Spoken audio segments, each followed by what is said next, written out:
नमस्कार।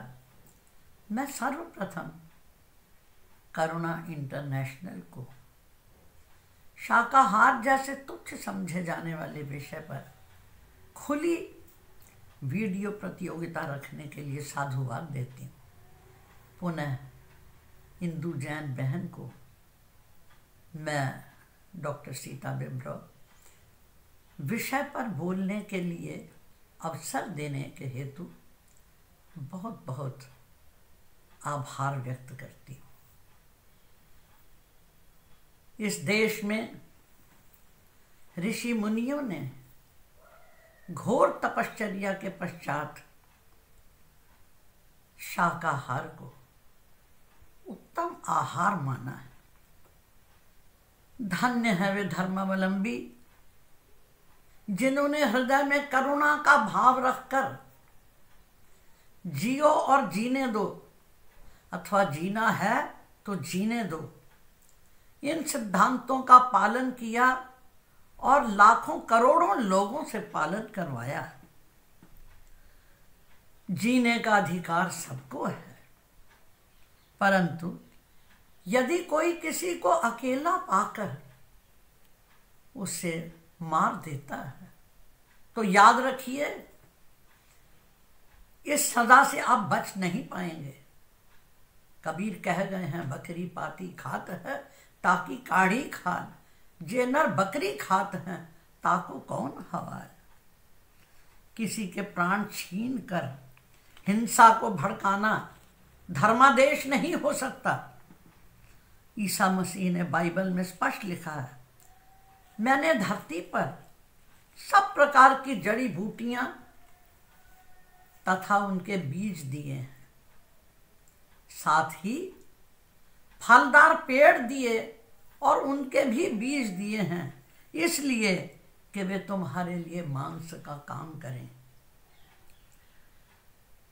वर्ड्सवर्थ ने तो यहां तक कहा है कि मेरा पेट कब्रिस्तान नहीं है जो इसमें मरे हुए जानवर डाल लूं। वास्तव में मनुष्य ज्यों ज्यों सभ्य होता चला गया वह अहिंसा की ओर बढ़ता गया।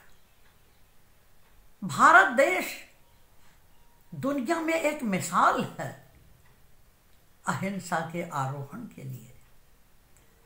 सर्वप्रथम त्रेता युग में राम आए।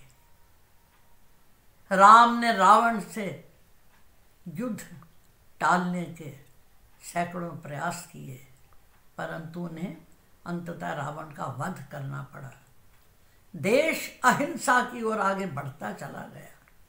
द्वापर युग में श्री कृष्ण आए। उन्होंने प्रतिज्ञा की कि मैं शस्त्र नहीं उठाऊंगा और अर्जुन का रथ हांका और सैकड़ों दुष्टों का अंत हुआ शाकाहारियों द्वारा। कलयुग आया, गांधी जी आए, कट्टर मांसाहारी और दुनिया भर में बलिष्ठ माने जाने वाली अंग्रेज सल्तनत के साथ उन्होंने लोहा लिया और लक्ष लक्ष कोटि कोटि शाकाहारी जन को साथ लेकर हिंदुस्तान को 1500 साल की गुलामी से आजाद करवाया।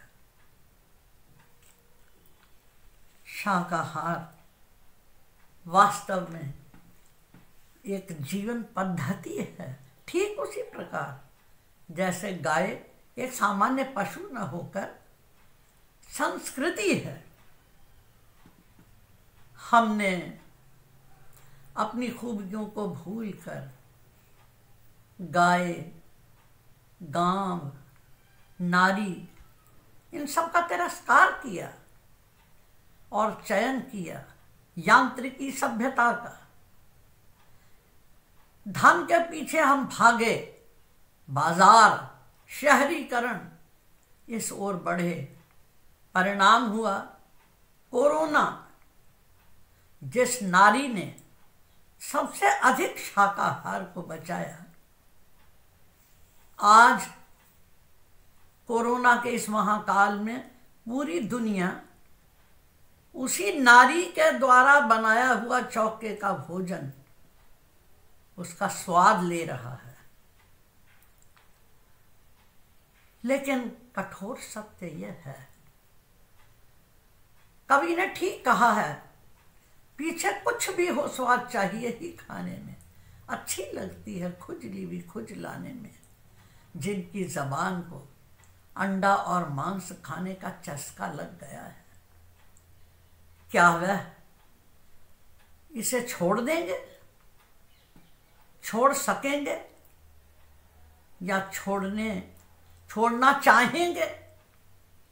उसका साहस जुटा पाएंगे? कितने बहादुर हैं ऐसे।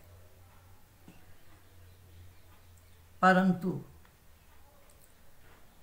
आपको जानकर ये खुशी होगी, दक्षिण अफ्रीका में कस्तूरबा बहुत बीमार हो गई। डॉक्टर ने उन्हें मांस का शोरबा अथवा बीफ टी लेने को कहा। मां का बड़ा ही प्रेरक उत्तर है। मां ने कहा, मैं मांस का शोरबा नहीं लूंगी, मानव देह बार बार नहीं मिलती, इसलिए मैं मर जाऊंगी, पर मांस का शोरबा नहीं लूंगी। यह शाकाहार के लिए भी एक बहुत सुखद प्रसंग है। फ्रांस के एक परम विद्वान गेसेंडी ने कहा है, मैं पूर्ण अध्ययन के पश्चात गर्व के साथ कह सकता हूं कि मनुष्य शाकाहारी है। जो लोग मनुष्य को मांसाहारी बनाते हैं या मांस का आहार करते हैं, वे भूल करते हैं, वे अपने शरीर एवं जीवन दोनों को नष्ट करते हैं। जय हो शाकाहार।